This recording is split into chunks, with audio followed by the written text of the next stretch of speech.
Welcome back, everyone, and thank you for joining us today because we are diving into one of the most fascinating, unbelievable, and downright jaw-dropping stories in modern coin collecting history, a tale that combines the thrill of treasure hunting with the meticulous details of minting technology, the allure of rarity, and the sometimes astonishing reality of how a small piece of metal, in this case the humble 1997 P1 dime, can skyrocket to a mind-blowing $2 million in value due to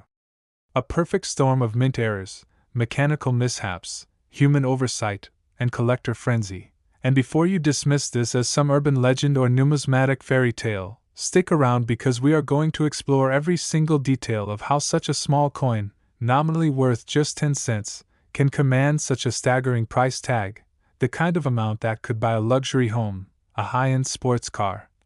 or pay for a lifetime of travel. And yet here we are talking about something you could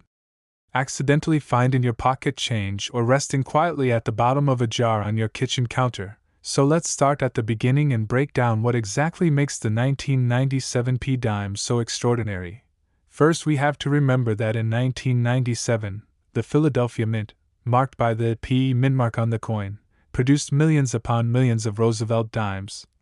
most of which were perfectly ordinary, standard strikes made for everyday circulation, struck in a copper-nickel clad composition with a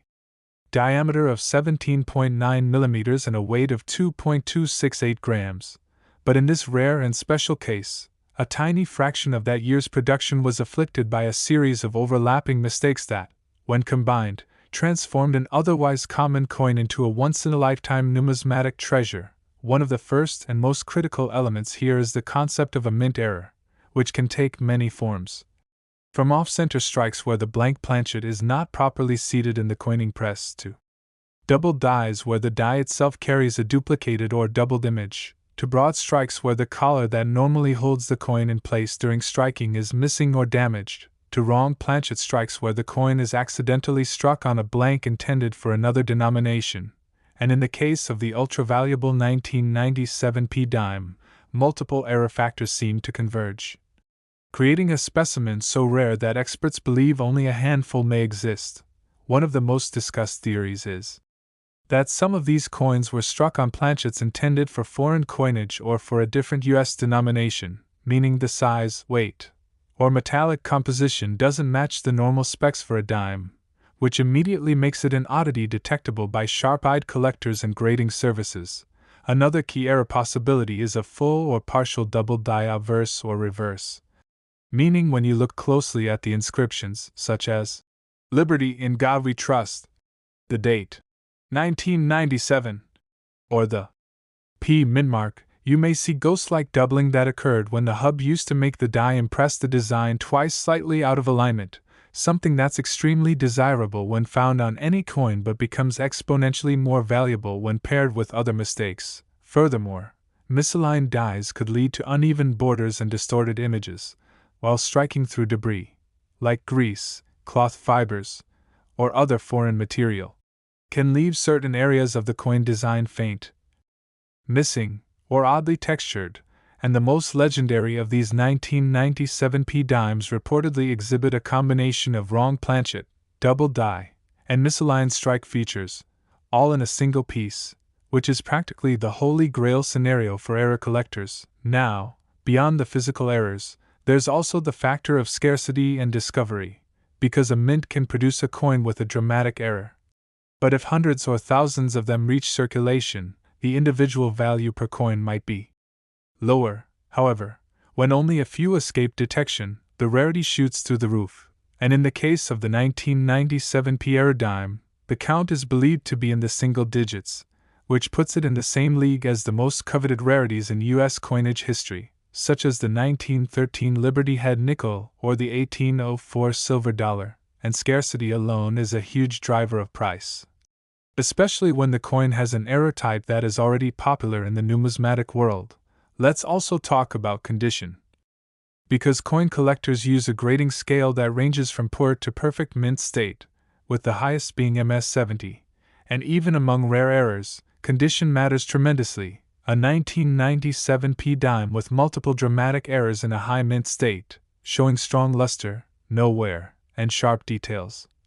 could easily be worth far more than the same error coin that has been heavily circulated and shows significant wear, so when one of these specimens surfaces in pristine condition, it becomes the perfect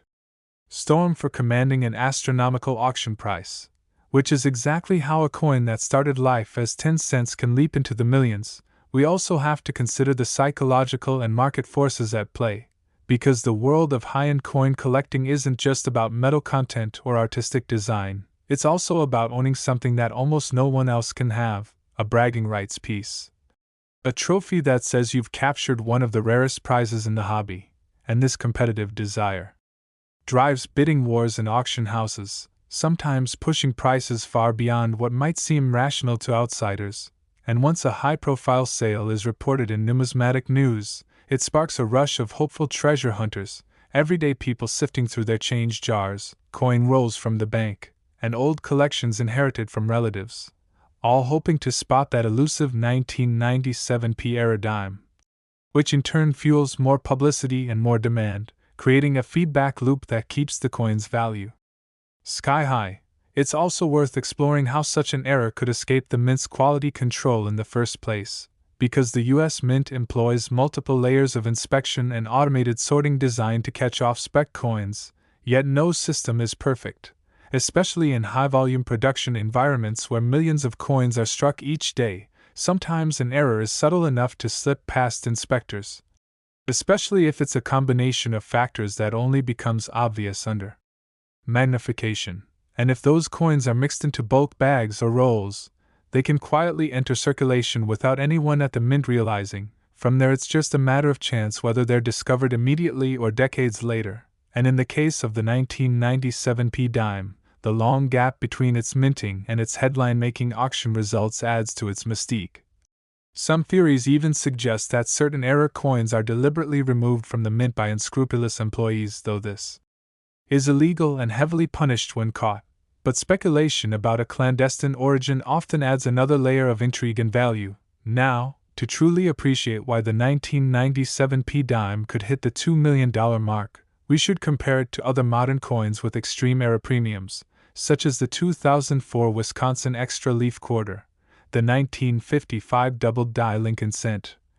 or the 1970s small date Lincoln Cent struck on a 1941 Canadian cent planchet. Each of these has its own story, but they all share a combination of rarity, visual appeal, and collector demand, and when multiple rare error features occur together, the result is exponential, not linear, growth in value, meaning that one error might make a coin worth hundreds, two errors might make it worth thousands, but three or more dramatic, visible errors on a single coin could leap into the 6 or 7-figure range, and for the 1997 dime, reports suggest it ticks every single box on that list. The date itself also plays a small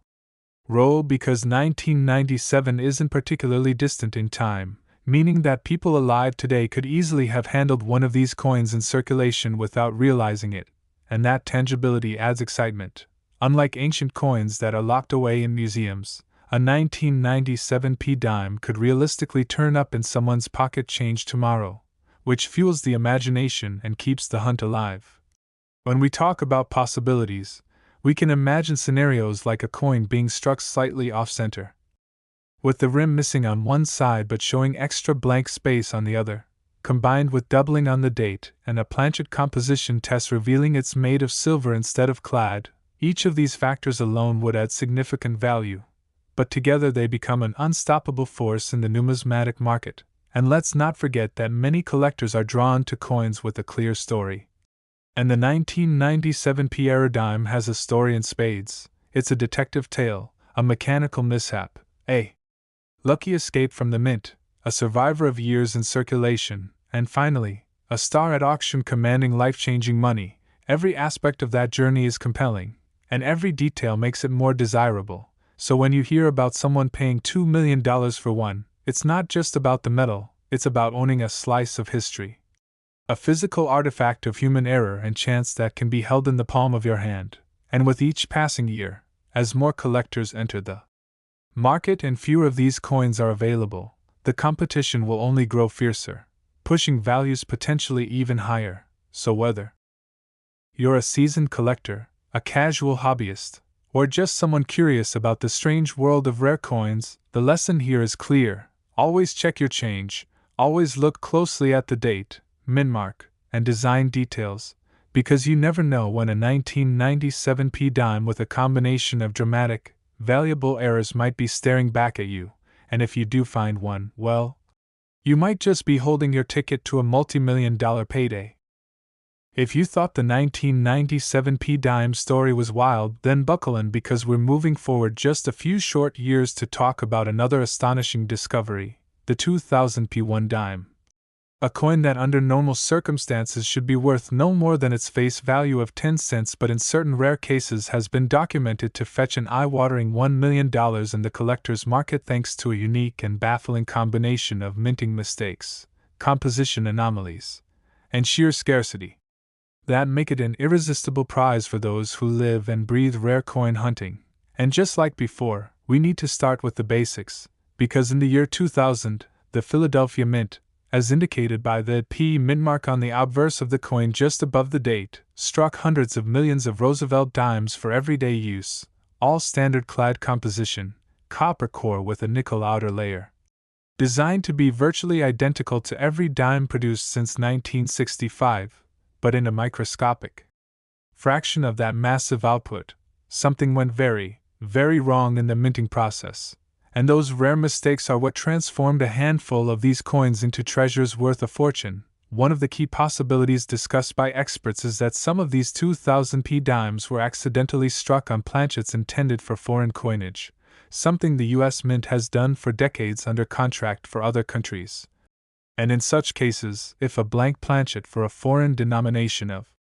similar size and weight accidentally found its way into the dime production line, the result would be a coin of incorrect composition, weight, or even slightly different diameter, which instantly puts it in the category of wrong planchet errors, one of the most coveted types in modern numismatics. And what makes the 2000 p variety particularly intriguing is that some specimens have tested as being struck on 90% silver planchets, despite the fact that US dimes had been made in clad composition for decades by that point. A shocking and visually subtle error that might only be detected by experienced collectors or professional grading services, adding to the mystique. Another feature reported on some of these coins is significant doubling on the obverse lettering and numbers, most noticeable in the date 2000, the motto, "In God We Trust," and sometimes in the mint mark, P itself, indicative of a double die error where the die was improperly hubbed, resulting in a ghost like secondary image offset from the primary strike, which is already a premium adding factor. Now, combine that with the wrong planchet and you've got a double whammy of rarity. And in some cases, auction records have shown these coins also exhibit striking misalignments where the obverse and reverse designs are rotated relative to each other, a type of mint error called a rotated die, which is visually obvious and highly collectible. It's important to remember that in coin collecting, visual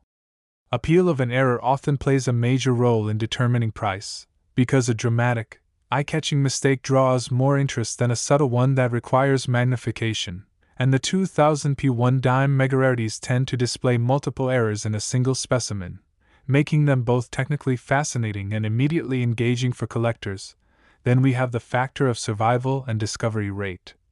Because even if a small batch of error coins left the mint, most would have entered circulation and suffered wear, scratches, and environmental damage, which diminishes their value. So when a 2000 p error dime surfaces in gem mint state, with blazing luster and virtually no handling marks, the desirability goes through the roof. Now, to get to the $1 million mark, you need the perfect storm: wrong planchet, major doubled die, possible rotated die, pristine condition, and confirmed authenticity by top-tier grading services like PCGS or NGC. And when all of those factors align, you get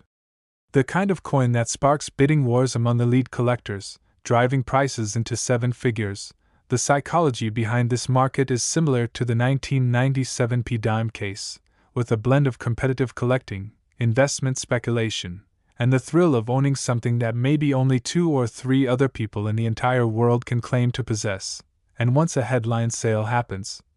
The publicity spreads far beyond the hardcore numismatic community, reaching mainstream news and inspiring everyday people to start looking through their pocket change and coin rolls from the bank, hoping lightning might strike twice. There's also a certain appeal in the timing of the year 2000 itself, a millennial date that carries a bit of cultural and historical significance, marking the turn of the century, which some collectors find especially charming when tied to a rarity. And when that rarity comes in the form of a coin that shouldn't even exist in its current form, the intrigue multiplies.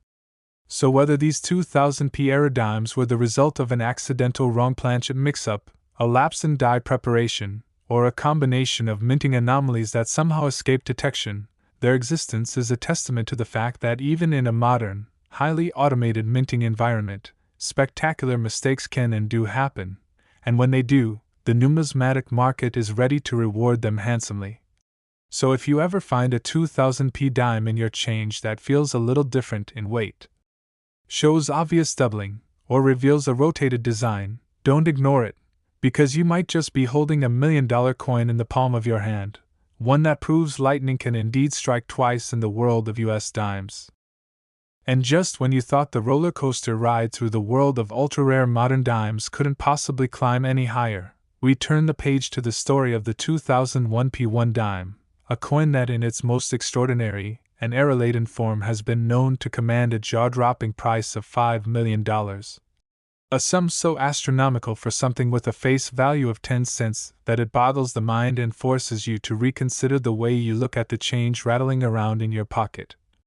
Because the 2001p dime is not just a fluke of minting, it's a case study in how the perfect storm of numismatic rarity, multiple dramatic minting errors, extreme scarcity, pristine preservation, and collector psychology can converge to produce a value that seems almost surreal, and to appreciate why, we have to start with what a standard 2001p Roosevelt dime should be. A copper nickel-clad coin struck at the Philadelphia Mint, carrying the PE mint mark, produced by the hundreds of millions for everyday commerce, virtually indistinguishable from the dimes you might spend on a gumball or see in the tip jar at your local cafe. But buried within that ocean of ordinary coins lies a micro-drop of extraordinary mistakes, the rarest of the rare, and it's those coins we're talking about, ones that have been confirmed by top-tier grading services as possessing an almost unbelievable stack of errors in a single piece. One of the central mysteries surrounding the 2001p mega rarity is the planchet composition, because certain known specimens have been found struck not on the expected clad dime planchets, nor on leftover silver planchets from decades earlier, but on entirely different metal stock, reportedly either pure experimental alloy planchets or foreign coin blanks that were never intended for US currency, leading to weight readings and metal tests that immediately flag them as wrong planchet. Errors which by themselves are highly collectible, but the oddities don't stop. There, some of these coins also display dramatic double die obverse and reverses, with the date 2001, the word Liberty, the motto In God We Trust, and the PE mint mark showing bold and easily visible doubling that jumps out even without magnification, a numismatic dream scenario for error enthusiasts, and in certain cases, there's also evidence of a triple strike, meaning the coin was struck 3 separate times by the dies, each time slightly misaligned, creating ghost images and distortions across the design, a feature so rare that it's like winning the numismatic lottery on top of already winning it once. Add to that a dramatic broad strike where the coin's collar failed, allowing the metal to spread wider than normal and eliminating the reeded edge entirely, and you've got an error combination so unique that it may literally be one of a kind, the type of specimen that auctioneers can promote as possibly the only one in existence. And mean it, and as with all these ultra-high-value coins, condition plays a critical role, because the $5 million valuations are tied to examples found in near-perfect mint state, often graded MS-68 or higher, with blazing luster, full original detail, and zero signs of wear, meaning they likely escaped directly from the mint into a collector's hands rather than circulating in commerce. This level of preservation makes them museum-quality pieces and turns them into the crown jewel of any advanced collection, and let's not underestimate the role of collector psychology here, because when the possibility arises to own a coin that is both historically significant, visually dramatic, and almost certainly unique, deep-pocketed collectors and investors start circling, each eager to outbid the other for the prestige and bragging rights of being the only person alive to own that exact piece. And when such bidding wars erupt, prices can quickly leap from hundreds of thousands into the millions, especially when a record-setting sale makes headlines in numismatic publications and mainstream news alike, fueling further interest, speculation, and demand. The rarity of the 2001p dime is compounded by the fact that, unlike certain earlier mint eras that were produced in slightly larger numbers and are more widely known, these coins seem to have been a freak accident in the minting process, with only a handful, or perhaps even just one or two, escaping into the wild, making them more elusive than most collectors will ever encounter, and that sense of unattainability drives prices even higher, because in collecting, rarity is often more important than age, design, or even metal content. When combined with the cultural backdrop of the early 2000s, a period of transition into a new millennium, with the U.S. Mint ramping up state quarter production and public interest in coins hitting a renewed high, this anomaly of a dime became a whispered legend among era collectors, a holy grail for those hunting the perfect blend of modernity and freakish rarity. And so, if you ever happen to stumble upon a 2001p dime that feels different in the hand, looks off in size, reveals doubled or tripled details, lacks its reeded edge, or tests with unusual metallic composition, you might just be staring at one of the most valuable modern coins ever produced, a tiny disc of metal worth more than most mansions, and proof that in the world of numismatics, the right coin in the right condition with the right errors can be worth far, far more than gold.